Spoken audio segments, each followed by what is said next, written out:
اور امریکہ کی حمایت یافتہ قرارداد کا چین اور روس کی جانب سے ویٹو ہونا اس بات کی طرف واضح اشارہ ہے۔ امریکہ اور اسرائیل کی جانب سے ایران پر مسلط کردہ جارحیت اور جنگ 38 دن بعد 14 روزہ سیز فائر کی صورت میں وقتی طور پر تھم گئی ہے۔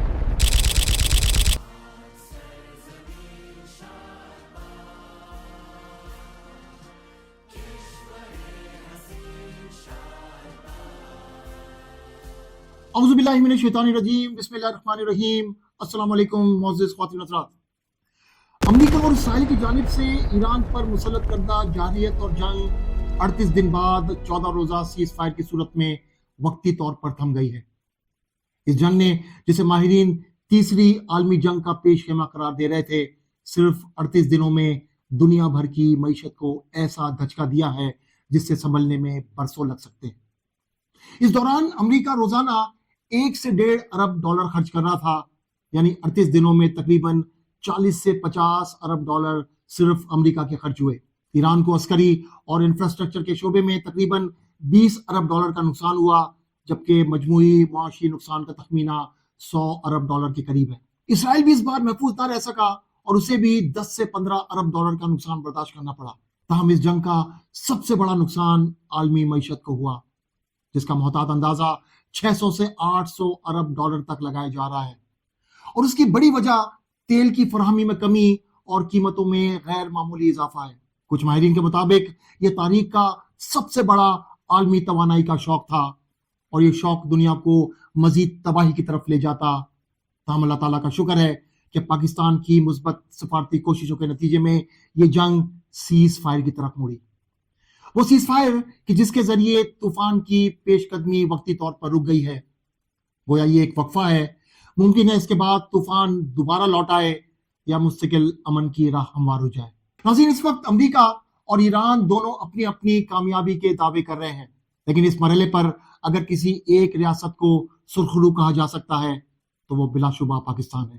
یہ وہی پاکستان ہے جسے کل تک سفارتی تنہائی کا تانا دیا جاتا تھا، جسے عالمی سیاست میں نظر انداز کیا جاتا تھا، اور جس کا ذکر زیادہ تر منفی خبروں میں ہوتا تھا، مگر آج وہی پاکستان ایک ایسے عالمی ثالث کے طور پر ابھرا ہے جس سے نہ صرف دو قوتوں کو آخری ٹکراؤ کے دہانے سے پیچھے دھکیلا، بلکہ خلیجی خطے کے کئی ممالک کو ممکنہ تباہی سے بھی بچایا۔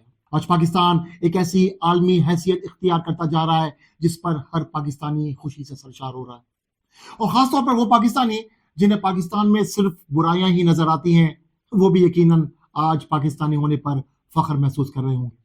ناظرین، اس جنگ نے جہاں ایک طرف پاکستان کا وقار بلند کیا اور پاکستان کے دشمنوں کو رسوا کیا، وہاں دوسری طرف کئی دیرینہ تصورات کو توڑا، اور کئی ایسے بیانیے جو ناقابل تردید سمجھے جاتے تھے انہیں غلط ثابت کیا۔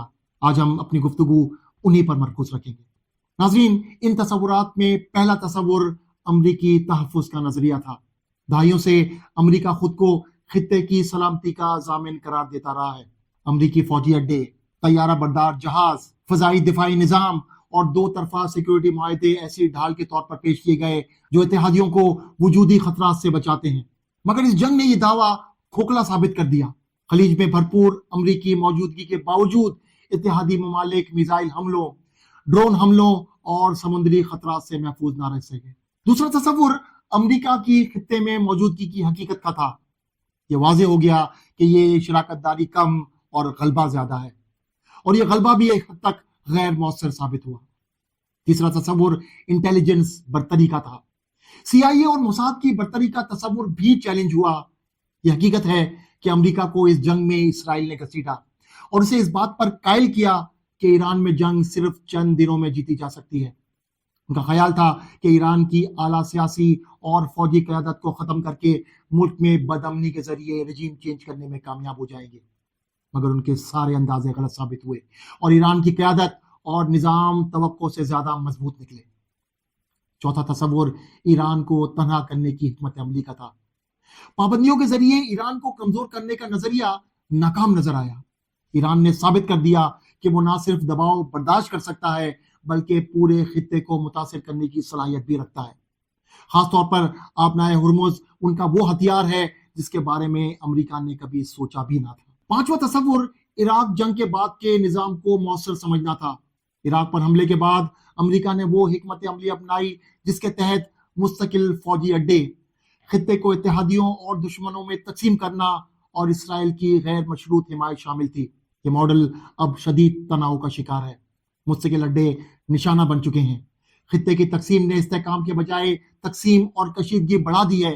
اسرائیلی عسکری اقدامات کی اندھی حمایت نے امریکہ کو بار بار بحرانوں میں الجھایا ہے، اور یہ بحران اس بار شدت اختیار کر گیا۔ عراق جنگ کے بعد قائم کیا جانے والا نظام کبھی پائیدار نہ تھا، اور ایران کی جنگ نے اس کی کمزوری کو بے نقاب کر دیا ہے۔ چھٹا تصور ایران کی عسکری صلاحیت کے حوالے سے تھا۔ ایران کو کمزور سمجھنا امریکہ کے لیے ایک بہت بڑی غلطی ثابت ہوا۔ ایران نے مؤثر جوابی کارروائیاں کی اور علاقائی سطح پر اپنی طاقت کا اظہار کیا۔ اس تناظر میں سب سے اہم بات امریکہ کے وزیر دفاع اور سیکرٹری آف وار پیٹ ہیگسیت کا پینٹاگون بریفنگ میں امریکی جھنڈوں کے درمیان کھڑے ہو کر یہ بیان کہ چاہے سنی ہو یا شیعہ، ہمارا دشمن اسلام ہے، ایک واضح پیغام ہے کہ امریکہ اور اسرائیل کی جنگ کسی ایک ملک سے نہیں بلکہ عالم اسلام سے ہے۔ حیران کن طور پر اس پر وائٹ ہاؤس کی جانب سے نہ کوئی وضاحت دی گئی اور نہ تردید، جو اسے ایک پالیسی بیان کا رنگ دیتا ہے۔ امریکی وزیر دفاع نے تو یہ بات اب کہی ہے، لیکن قرآن پاک تو یہ بات ہمیں 1450 سال پہلے بتا چکا۔ سورہ مائدہ کی آیت نمبر 51 میں ارشاد باری تعالیٰ ہوتا ہے، اے ایمان والو، یہود و نصارہ کو دوست نہ بناؤ، وہ ایک دوسرے کے دوست ہیں، تم میں سے جو ان کو دوست بنائے گا وہ بھی انہی میں سے ہوگا، بے شک اللہ تبارک تعالیٰ ظالم لوگوں کو ہدایت نہیں دیتا۔ قرآن پاک اللہ کا وہ کلام ہے جس کے احکام تبدیل نہیں ہوتے، اور جب رب نے کہہ دیا کہ یہود و نصارہ تمہارے دوست نہیں ہو سکتے تو پھر یہ یقین ہونا چاہیے کہ واقعی نہیں ہو سکتے۔ امریکی وزیر دفاع کا یہ بیان 2 ارب مسلمانوں کے خلاف اعلان جنگ ہے۔ اس کے بعد ان مسلمان حکمرانوں کی آنکھیں کھل جانی چاہیے جو آج بھی امریکہ کو اپنا دوست اور محافظ تصور کرتے ہیں۔ اس اعلان جنگ سے نمٹنے کا صرف ایک ہی راستہ ہے، اور وہ ہے مسلمانوں کا اتحاد اور خلافت کا نظام۔ آخر میں اس جنگ نے امریکہ کی واحد سپر پاور کی حیثیت کو بھی چیلنج کیا ہے۔ وہ امریکہ جو گزشتہ کئی اشروں سے دنیا کا واحد سپر پاور بنا بیٹھا تھا، آج اس کا یہ اعزاز اس سے چھنتا نظر آ رہا ہے۔ ایران کے خلاف جنگ میں 38 ضد اترنے کے باوجود واضح کامیابی حاصل نہ کرنا، یورپی اتحادیوں کا اس جنگ میں امریکہ کا ساتھ نہ دینا، امریکی عوام کا اس جنگ پر شدید احتجاج کرنا، اور امریکہ کی حمایت یافتہ قرارداد کا چین اور روس کی جانب سے ویٹو ہونا اس بات کی طرف واضح اشارہ ہے کہ عالمی سطح پر طاقت کا توازن تبدیل ہو رہا ہے۔ دوسری جنگ عظیم کے بعد امریکہ کو جو عروج حاصل ہوا تھا وہ زوال کی جانب جا رہا ہے، اور زوال کی ابتدائی علامات نظر آنا شروع ہو گئی ہیں۔ بہرحال امریکہ کے زوال سے زیادہ ہمیں خوشی اس بات کی ہے کہ اللہ تبارک و تعالیٰ نے پاکستان کو برتری عطا کی، اور یہ برتری انشاءاللہ پاکستان کو عروج کی طرف لے جائے گی۔ اللہ تبارک و تعالیٰ پاکستان کی اور پورے عالم اسلام کی حفاظت فرمائے، آمین یا رب العالمین۔